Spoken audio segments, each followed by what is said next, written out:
The exploration ship Horizon made a loud humming sound as it dropped out of faster-than-light speed. Inside the bridge, Dr. Lisa Morgan held onto her seat and watched the planet grow larger on the screen. It was a beautiful world, covered in green forests and blue oceans. Nobody from Earth had ever been here before.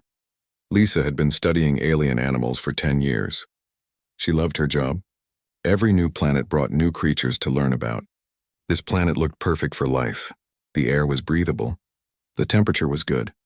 The sensors showed movement in the forests below, lots of movement. Jake Collins sat in the pilot seat. He was young and always smiling. He loved flying more than anything else in the universe. Next to him stood Nina Price, the security officer. She was tall and strong, with sharp eyes that missed nothing. Nina's job was to keep everyone safe. Ready to go down? Jake asked. Lisa nodded. She grabbed her equipment bag and checked her medical supplies. She always brought extra bandages and medicine. You never knew what you might find on a new world. The landing shuttle touched down in a clearing near a river. The forest around them was thick and dark. Trees rose up like giant towers, their leaves blocking out most of the sunlight. Strange sounds echoed through the air. Birds, maybe? Or something else. They stepped out onto the soft ground. The air smelled like rain and flowers. Lisa took a deep breath and smiled. This was why she loved her job. Every planet smelled different. Stay close, Nina said. She had her weapon ready, but not pointed at anything. Just ready. They walked into the forest slowly. Lisa stopped often to take pictures and collect samples. She found strange plants with purple leaves. She saw insects with 6 wings. Everything was new and wonderful. Then Jake stopped walking. Look at this, he said quietly. The ground was torn up. Deep claw marks cut into the dirt. Trees were knocked over. Blood stained the leaves, dark and dried. Something fought here, Nina said. She knelt down and touched one of the claw marks. It was as long as her hand. Something big. Lisa's heart beat faster. Big predators meant danger. But they also meant incredible discoveries. She took pictures of everything. They moved forward carefully. The signs of battle continued for several hundred feet. Whatever had fought here had been serious about it. Life and death serious. That was when Lisa heard the sound. It was weak and rattling, like something trying to breathe but struggling. It came from under a fallen tree.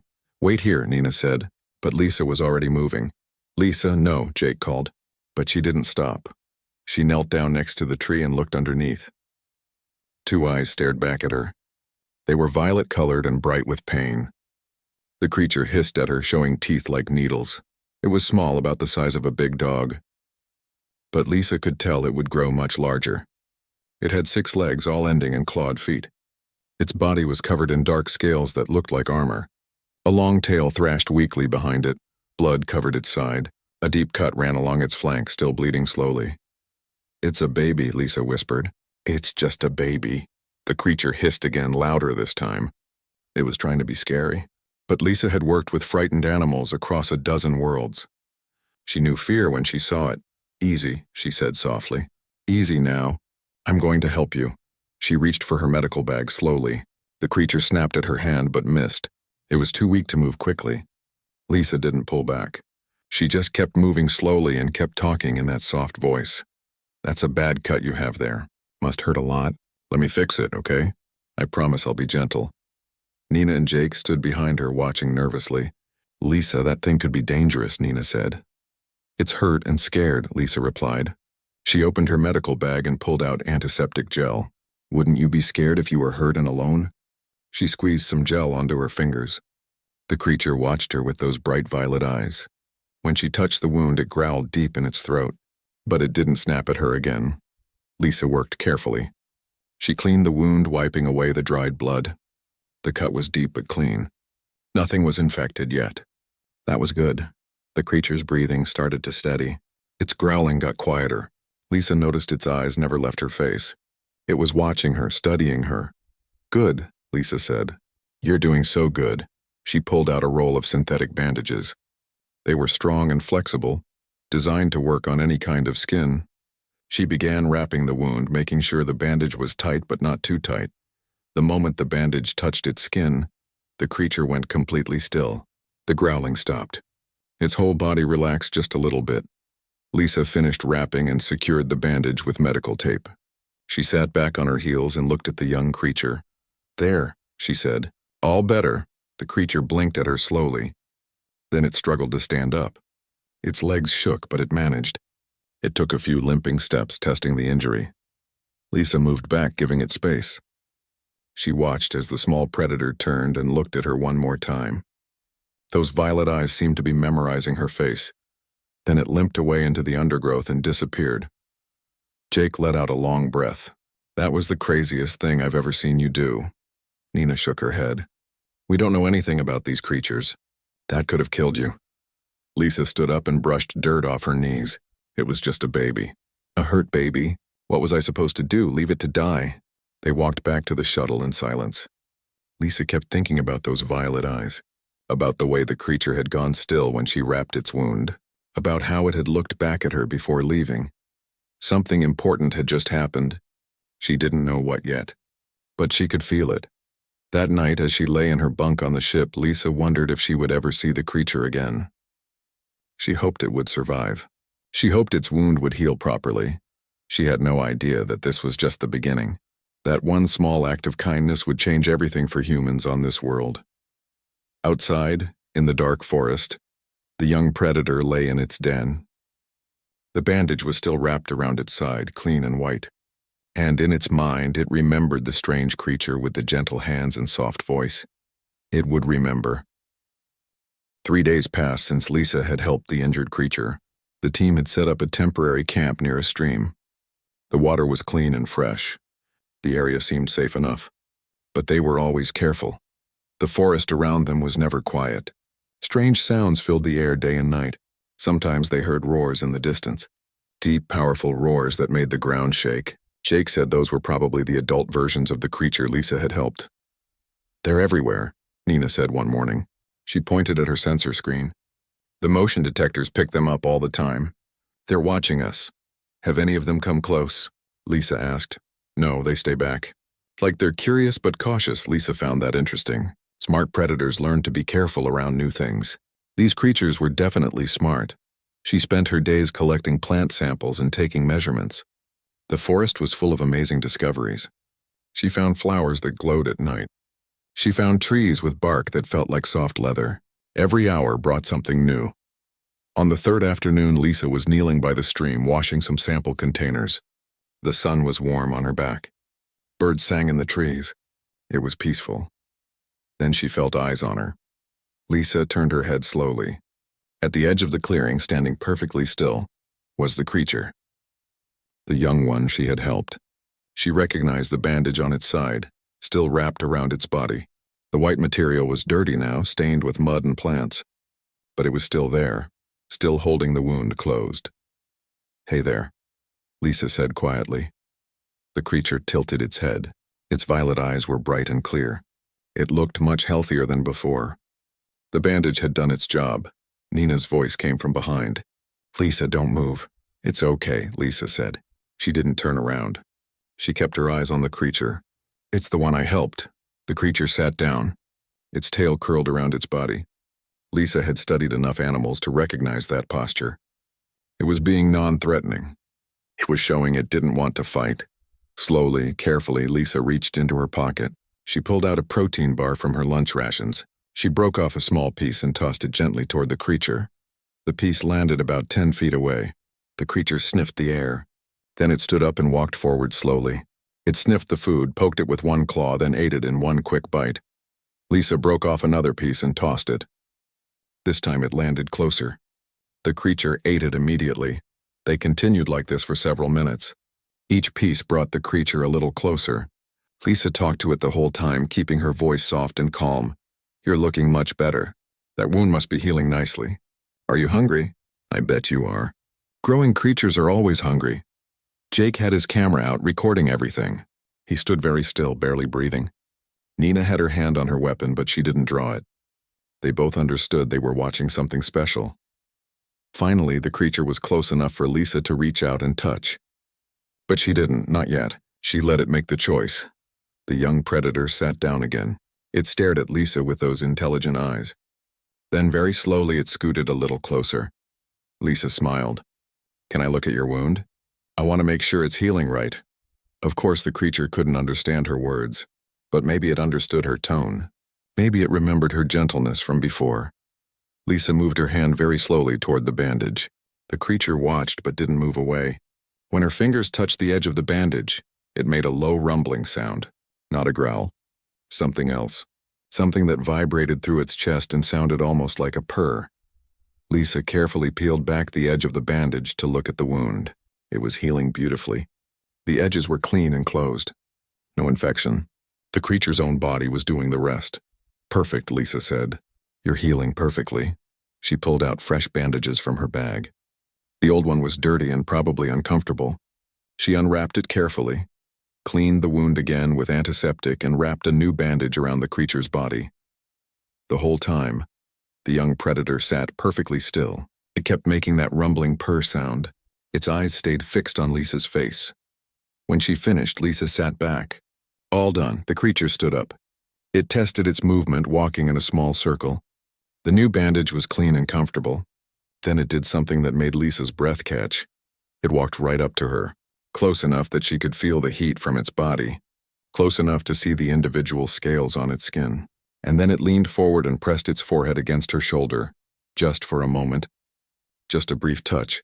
Then it pulled back, turned, and walked away into the forest. Lisa sat there, frozen. Her heart pounded in her chest. That had been deliberate. That had been communication. That had been the creature saying thank you. Did you get that? She whispered to Jake. Every second, he replied. His voice shook with excitement. Lisa, do you know what this means? That night, the three of them sat around their campfire. They couldn't stop talking about what had happened. It remembered you, Jake said. He played the video over and over on his tablet. It came back specifically to find you. It let you touch it, Nina added. She sounded amazed. A wild predator let you touch it and replace its bandage. That shows incredible trust, or incredible intelligence, Lisa said. She stared into the fire. It understood that I helped it. It understood that I could help it again. That's not just animal instinct. That's reasoning. So what does this mean for humans on this planet? Jake asked. Lisa thought about that. Humans had explored hundreds of worlds. They had found all kinds of life. But finding intelligent life, truly intelligent life, was rare. Most creatures operated on instinct.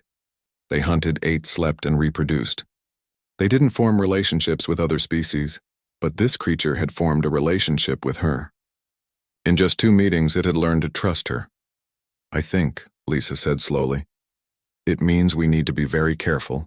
If these creatures are as smart as I think they are, then this planet isn't just a place to explore. It's someone's home, Nina nodded. The sensors showed dozens of them out there. Maybe hundreds. They're organized. They move in groups. They have territories. Like a society, Jake said. Maybe, Lisa agreed. We need more time to study them. To understand them.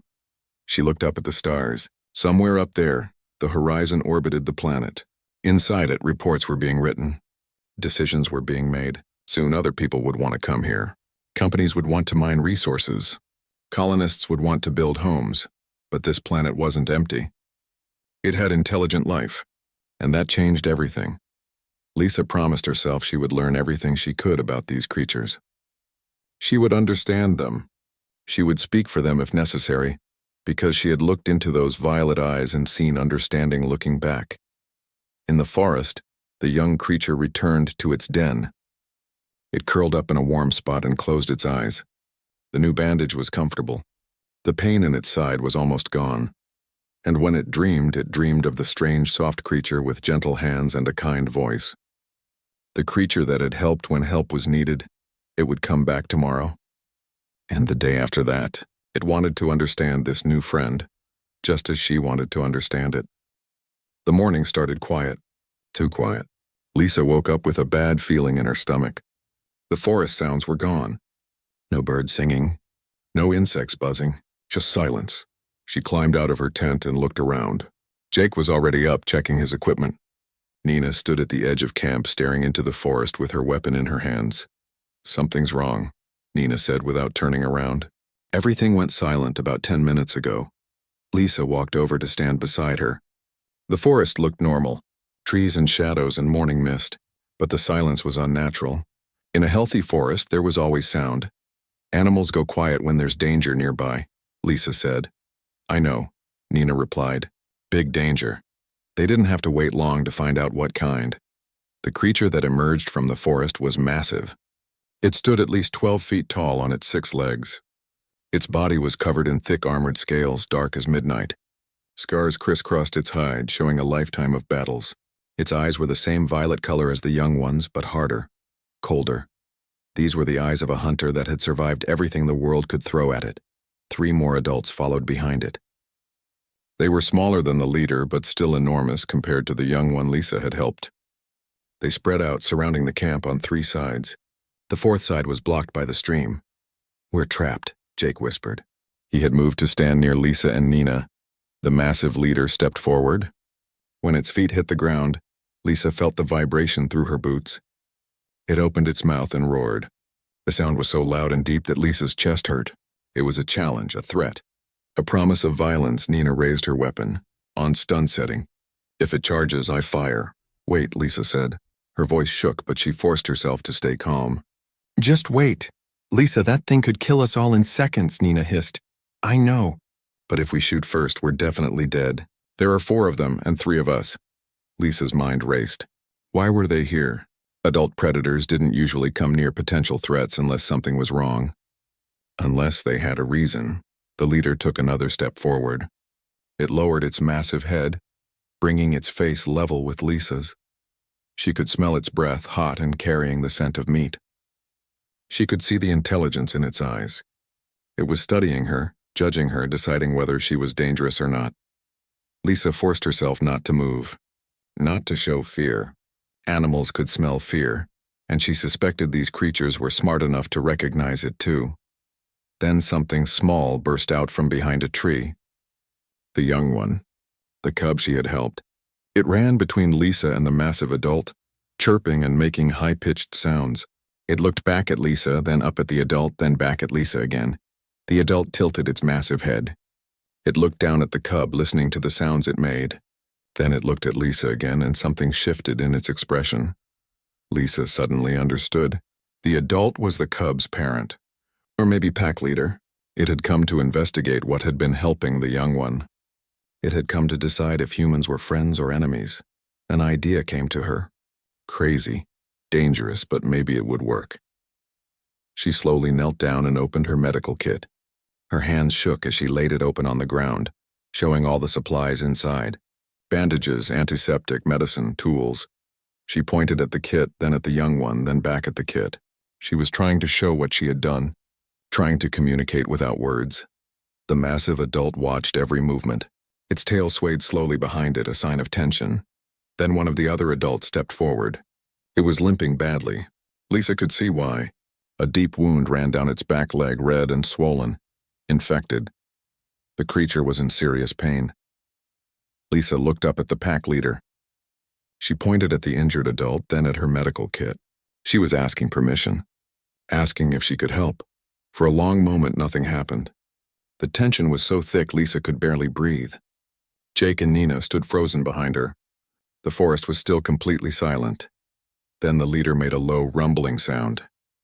Not a growl, a command. The injured adult limped toward Lisa. It was huge, much bigger than her, but it moved carefully. When it was close enough, it lay down on the ground, extending the injured leg toward her. Lisa's hands trembled as she reached for her supplies. She had treated wounded animals on many worlds, but never anything like this. Never something so large and dangerous that could kill her with one swipe of its claws. She cleaned her hands with sanitizer, then gently touched the wound. The creature flinched but didn't pull away. The infection was bad. Left untreated, it could kill even something this large and strong. She worked quickly. First, she cleaned the wound with antiseptic solution. The creature made a low sound of pain but stayed still. Then she applied antibacterial gel, working it deep into the wound. She used almost half her supply, but the wound needed it. Finally, she wrapped it with bandages, using extra tape to make sure they stayed in place. The creature was so large that she had to use 3 rolls of bandages to cover the wound properly. When she finished, she sat back. The adult tested its weight on the leg. The bandage held. The creature stood up and took a few careful steps. Lisa could see the relief in its movements. The wound was still there, but the medicine was already starting to work. The pain was less. The injured adult walked back to the pack leader and made a rumbling sound. The leader looked at it, then back at Lisa. Those violet eyes studied her for a long moment. Then the leader did something that made Lisa's heart stop. It walked toward her, massive and powerful and terrifying. It leaned down until its face was inches from hers. She could feel its hot breath on her skin. One bite could end her life. Instead, it pressed its forehead against hers, gently, just for a moment. The same gesture the young one had made. Then it pulled back and released a long, deep call. The sound echoed through the forest, carrying far into the distance. The other adults responded with their own calls. Even the young one joined in, its voice high and cheerful. It was a song. Or maybe a declaration. Lisa didn't know exactly what it meant, but she felt its importance in her bones. The leader turned and walked back into the forest. The other adults followed. The young one looked back at Lisa one more time, its tail waving, before it bounded after its family. As soon as they were gone, the forest sounds returned. Birds sang. Insects buzzed. Life resumed. Lisa collapsed onto the ground. Her whole body shook. Jake and Nina rushed to her side. "That was the most insane thing I've ever seen," Jake said. His face was pale. Nina helped Lisa to her feet. "You just made peace with apex predators. You realize that, right? You just established diplomatic relations with another species." Lisa looked at her medical kit, now nearly empty. Then she looked at the forest where the creatures had disappeared. "I think they established it with us. They came here to test us, to see what we would do, and we chose to help instead of hurt." "What happens now?"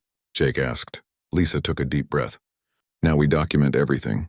We tell the horizon what happened, and we hope that when other humans come to this planet, they understand what we've learned here."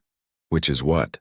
"That these creatures are intelligent, that they have families and societies, that they can communicate and make decisions, that they deserve respect." She looked down at her hands. They had stopped shaking.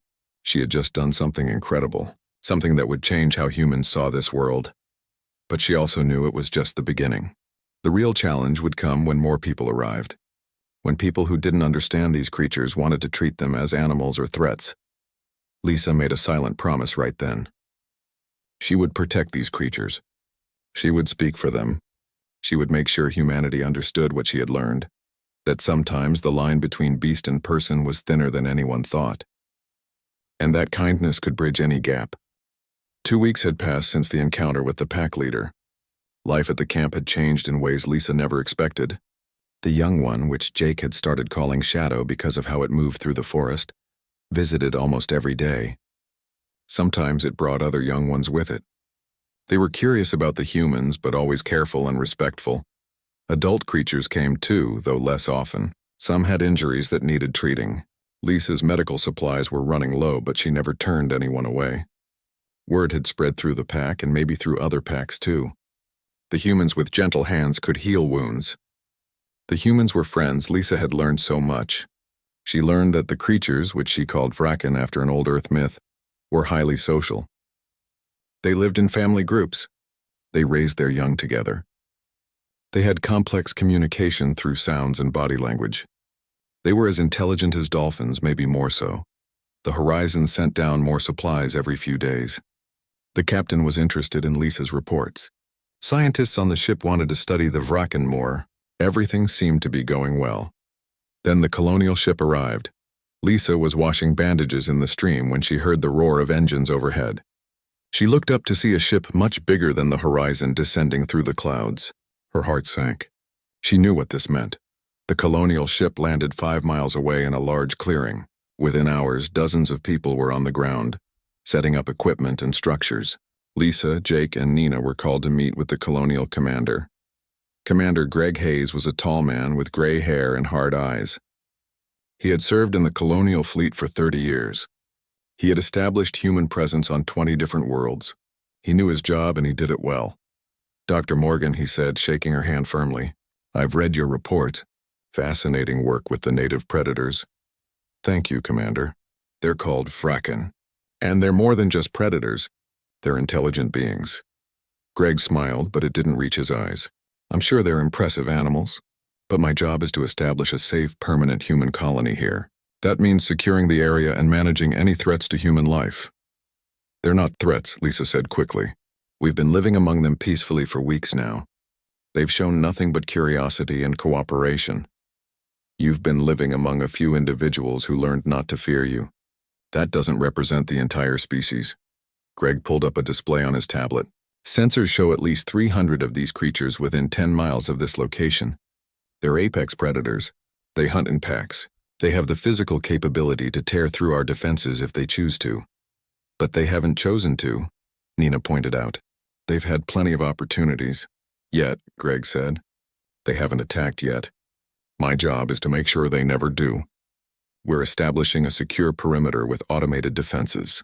Any of these creatures that come too close will be warned away. If they don't leave, they'll be stunned. If they become aggressive, we'll use lethal force. Lisa felt cold. You can't do that. You'll destroy everything we've built here. What you've built is impressive, Doctor, but it's not policy. Colonial regulations are clear. Human safety comes first. Over the next few days, Lisa watched in horror as construction crews began clearing the forest. They cut down trees and leveled ground for the colony's main structures. The noise was constant. Saws, engines, hammers, voices, the sounds of destruction. The Vraken disappeared. Shadow stopped visiting. The forest around the research camp became empty and quiet. Lisa called into the trees every day, but no one answered. Jake tried to help her negotiate with Greg, but the commander was firm. The colony had its orders. Construction would continue. The perimeter would be secured. That was final. Nina spent her time monitoring the sensors. They're still out there, she told Lisa. They're watching from deeper in the forest, but they won't come close anymore. They're afraid, Lisa said. We've broken their trust. On the 5th day after the colony arrived, Lisa was reviewing data in her tent when she heard someone outside. But it wasn't Jake or Nina calling for her. It was a familiar chirping sound. She rushed outside. Shadow was there, but the young Vraken looked different. Its scale seemed duller. Its movements were anxious. It chirped at her urgently, then turned and started walking toward the forest. Wait, Lisa called. She looked back at the camp. Nina was on watch duty. Jake was meeting with the construction teams. She should tell someone where she was going. But Shadow chirped again, more urgently. Then it tugged at her sleeve with its claws, gentle but insistent. Something was wrong. Something was very wrong. Lisa grabbed her medical kit and followed. Shadow led her deep into the forest, away from both the research camp and the colony. They walked for over an hour. The young Vraken kept looking back to make sure she was following. Several times it made a low, worried sound. Finally, they reached a rocky area Lisa had never seen before, and there, caught in a metal snare, was an adult Vraken. The trap was one of the colony's automated defense systems. It must have been placed along the perimeter path. The creature was thrashing, trying to escape, but every movement made the snare tighter. The metal cables had cut deep into its leg. Blood covered the ground. The creature was dying. Lisa's medical training took over. She dropped to her knees beside the trap, ignoring the dangerous claws and teeth so close to her. She examined the snare mechanism. It was designed to hold large animals, designed to hurt them enough that they would think twice about coming back. I'm going to help, she told the trapped Vraken. Please hold still. I promise I'm going to help. The creature looked at her with pain-filled eyes. Then it went still, as if it understood. Lisa worked on the snare for 2 hours. Her hands were bleeding by the time she finally released the mechanism. The cable snapped open and the Vraken pulled its leg free. But the damage was severe. Deep cuts, possibly broken bones, definitely nerve damage. She used every bandage she had left. She wrapped the leg as carefully as she could, trying to stabilize it. She gave the creature the last of her pain medicine. It was barely enough for something so large, but it would help a little. When she finished, the Vraken touched its nose to her hand. Then it limped away into the forest. Shadow stayed close to it, helping support its weight. Lisa walked back to camp alone. By the time she arrived, it was dark, and Commander Greg Hayes was waiting for her. Dr. Morgan, you violated safety protocols by leaving camp without authorization, he said. His voice was cold. There was an injured animal, Lisa replied. She was too tired to argue. An injured predator that got caught in one of our perimeter traps. Those traps are there for a reason. Those traps are cruel and unnecessary. Those traps keep colonists safe, and you are hereby confined to camp until further notice. If you violate this order again, you'll be sent back to the horizon and removed from this planet. Lisa wanted to argue more. She wanted to make him understand. but she saw the determination in his eyes. Greg Hayes believed he was doing the right thing. He believed he was protecting human lives, and maybe he was. But at what cost? At the cost of an entire species that had shown nothing but willingness to coexist peacefully, at the cost of trust that had taken weeks to build and seconds to destroy? That night, Lisa lay in her tent and listened to the sounds of construction in the distance.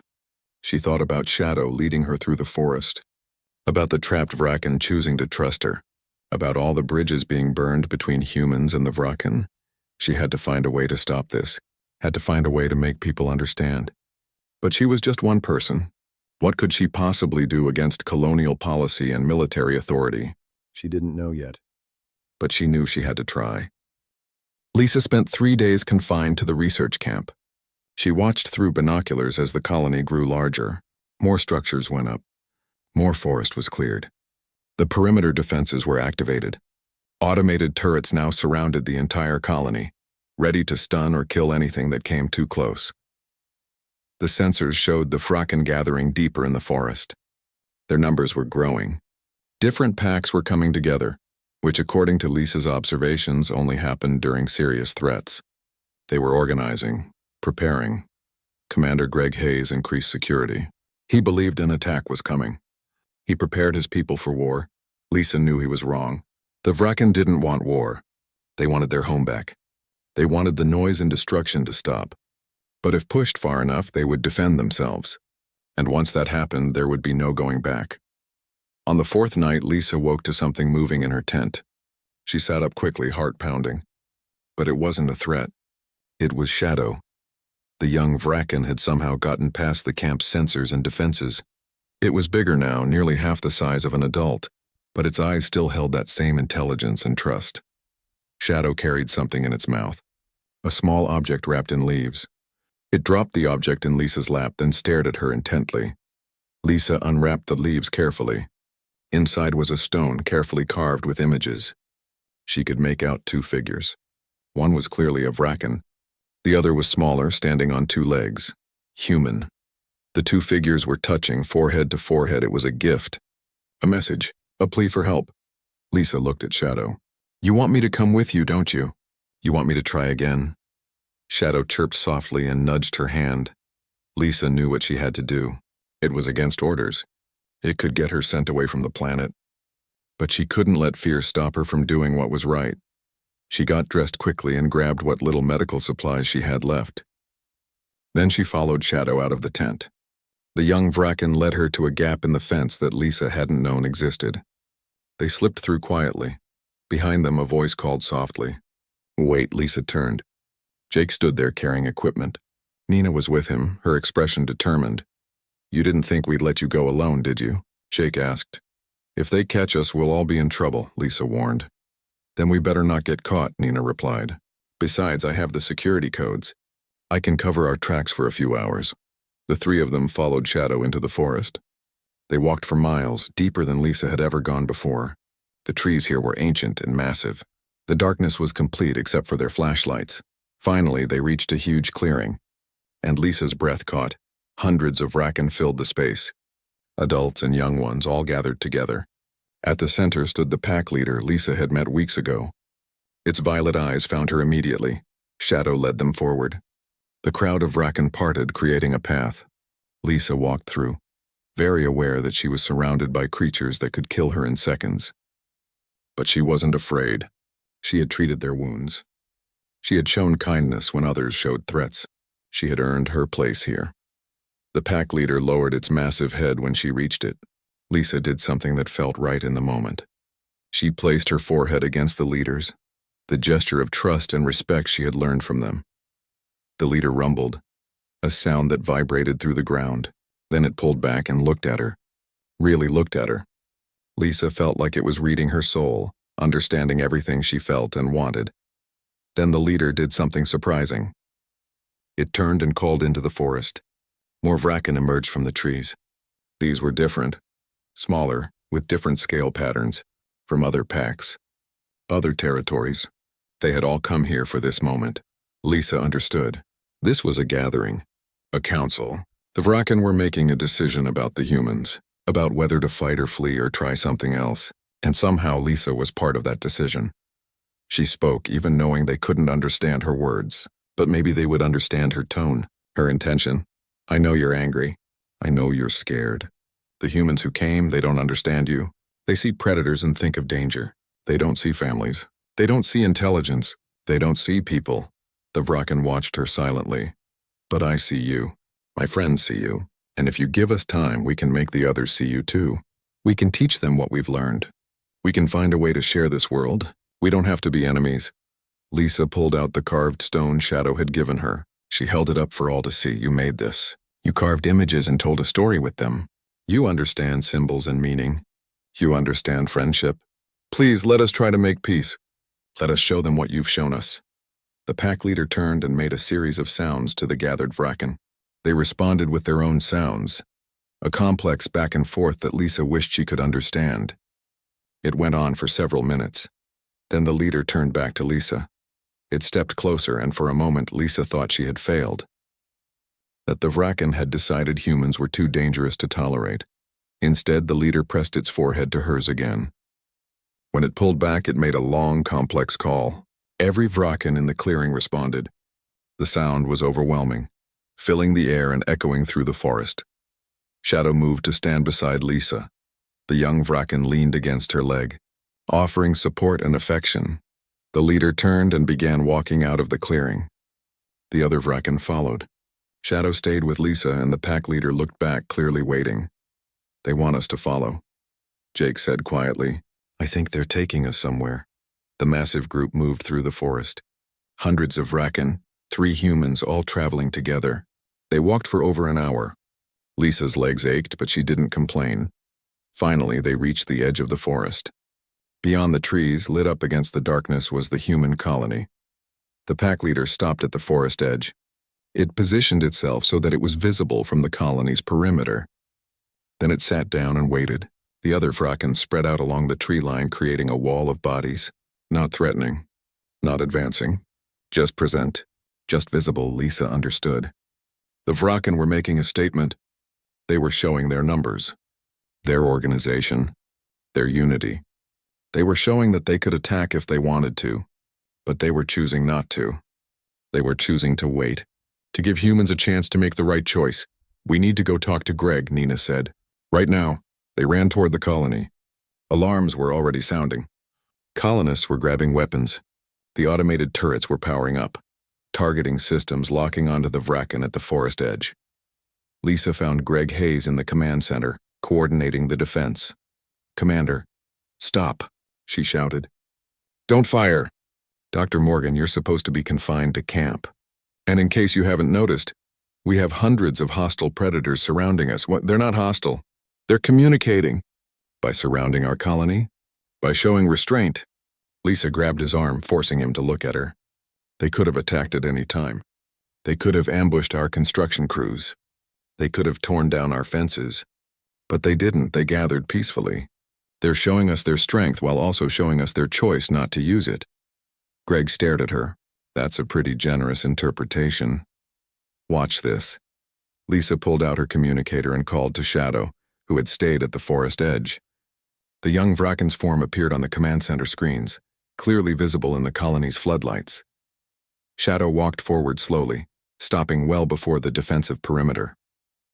Then it sat down and tilted its head, the non-threatening posture Lisa had seen so many times. Behind Shadow, the pack leader did the same. Then every adult Vraken in the tree line sat down, hundreds of apex predators all sitting peacefully, all waiting. They're not attacking because they don't want to fight, Lisa said quietly. They want to coexist. They've tried to show us that in every way they know how. The question is, will we choose to coexist with them? Greg was silent for a long moment. He looked at the screens showing the Vraken. He looked at his weapon systems ready to fire. He looked at his colonists, scared and waiting for orders. Then he looked at Lisa. Really looked at her, saw the conviction in her eyes, the certainty that she was right. If I stand down and you're wrong, people will die, he said. If you attack and I'm right, we'll start a war we can't win, and we'll lose something precious. The chance to be the first humans to truly share a world with another intelligent species. Greg took a deep breath. Then he turned to his weapons officer. Power down the turrets. Stand down offensive systems, but keep the sensors active. If any of them make an aggressive move, I want to know immediately." The officer hesitated, then followed orders. The turrets powered down. The targeting lasers disappeared. For a long moment, nothing happened. Humans and Vraken faced each other across the clearing, separated by fear and misunderstanding, but connected by the possibility of something better. Then Shadow stood up. The young Vraken walked forward slowly, crossing into the colony's perimeter. It approached the command center where Lisa stood with Greg and the others. The pack leader stood up next. It walked forward and stopped at the perimeter. It looked at Greg Hayes with those intelligent violet eyes. Then it lowered its massive head, a gesture of respect.